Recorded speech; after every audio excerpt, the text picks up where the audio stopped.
What's up, guys? How you doing? What's going on here? Always an adventure. Today I went into town, had to get a couple things, and then John told me about a coffee shop that's run by the prison system. I said, come on, let's go. So we go in there. Didn't know much about it. John talks, there's a warden in there and 3 staff, and you know, they're not dressed in uniform. They have a white shirt and trousers, look respectable. I didn't record anything because, you know, it's not respectful. So, but I had a coffee, black coffee, no sugar like I normally do. I've been kind of going off it for a while, drinking Amazon, occasionally Starbucks because it's too expensive. It's like 100 and some baht for a coffee. I think it's like 55 baht in Amazon, and local is 40 baht, 45 baht, something like that, which is about £1 or $1.20, something like that for a coffee. Or I could just drink coffee at home for a lot less, but it's nice to go out. They had a nice selection of cake. It all looked really nice, so have some. And there was a lot of bars in it. I was asking Jan questions, so she went and talked to the warden, who we found out, or warder, somebody who looks after the guys. I mean, they could just jump over the counter, open the door and run, but they don't. And it was really good fun. So,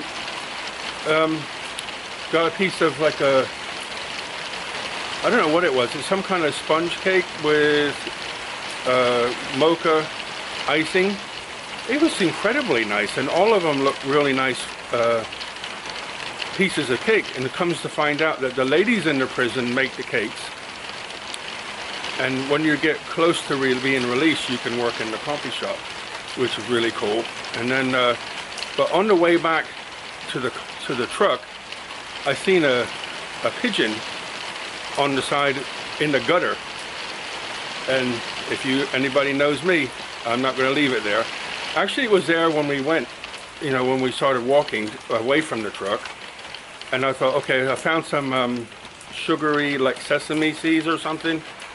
So I thought I'll give it to that. But so I give it to it, get in the car, look, and it's flopping around in the road. I'm like, nah, can't leave it there. So I put it in the truck and brought it back with me and created a nest. Let me show you. It's underneath the roof and it's raining, but this is my little hotel I made for it. It's got some straw, some budgie seed, which I know pigeons and doves eat the same seed, a little spray cap full of water, tape so he can't knock it over, but he'll probably get in it and fall over or whatever. And I bought him here to put in. So this is him. I'm going to move him into his new hotel right now. So this is him in his new hotel, or should we say hospital. What are you looking at me like that for?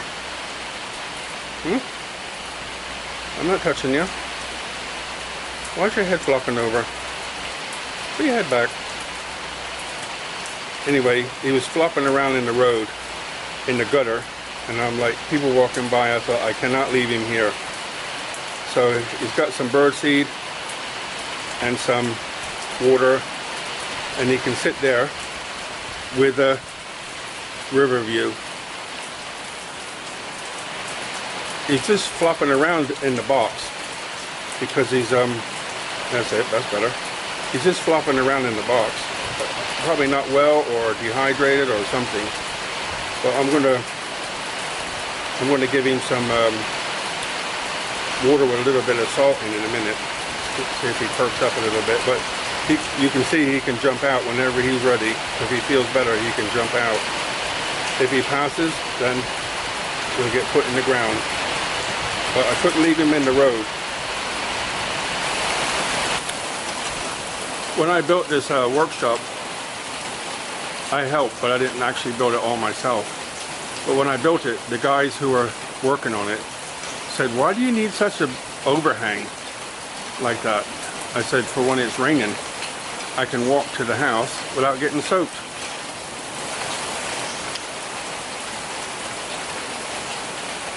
So they said, understand. So now I can walk from my truck, which is under a roof, down some stairs, which is under my roof, under a roof. The only place is at the end. I have to run to the house. It's about 20 foot. I mean, so all these roof systems, they're not exactly what you call pretty, but you can store stuff under them. All my gardening stuff here, and I can stand out here in the rain without getting soaked. So, not always pretty, but you can be outside when it's raining. So it's worth it. The only problem is it disturbs the view of nature, but you have to do it. So I think I have to build another one. There's a couple of things I want to build, but I'm reluctant to do it because, like I said, the view and space. I have the space, but why use it? Behind this bush there's a space. See the big tree behind? There's a big tree back here somewhere. There. Behind that, between that tree and the bush, there's a really nice space that I want to build a small house in there. Not a big house, but like a big room for myself. But it's even nice when it's raining. It's humid, but there's a nice cool breeze coming. I look a mess because I'm soaked. But one of the shops we stopped at on the way back was used to sell lots of trim, but I know they sell doweling in there. So they have hardwood doweling. So we stopped in on the way back, and I got a couple pieces. Have a look. So it's just like about 12 millimeters thick, and you can see what the wood looks like. It's dry. It needs sanding just a little bit here, but that's no problem. And I put some of this oil on it. It's made by Pledge. It's like an oil, orange scented oil. And I rub it on hardwood. Comes up real nice. So you can see down here how dry it is, and then up here you can see how shiny and nice it is. And I also bought these here, and the lady gave them to me for free, the owner. They were all in a big pile covered in dust, so I asked the lady to wipe them, and the owner said, you can have them for free. So I don't know how much these cost, but I got 2, 4, 6, 8, 10 of them, and so this is what it's like. That's what it's like in there, dirty, and this is what it's like with a bit of oil on it. Wipe them clean, put some oil on it. They're okay, huh? What do you think? So guys, I hope you enjoyed. A little bit humid, and I was going to do some other things, but I can't now because it's raining. So I hope you enjoy this little short one. Remember what I always say, please, if you've got this far, you can leave a message, say, I got to the end, and share your country and city, please. And if you really get excited, things out of interest, like waterfall, nature things, waterfall, gorge. I know in southern Germany, in Bavaria area, I've been there. There's some beautiful gorges with water running through. Crazy. But wherever you are, if you're in a city, I'll have that too. Buckets of blessings, rivers of peace, joy, and kindness. All the very best, guys.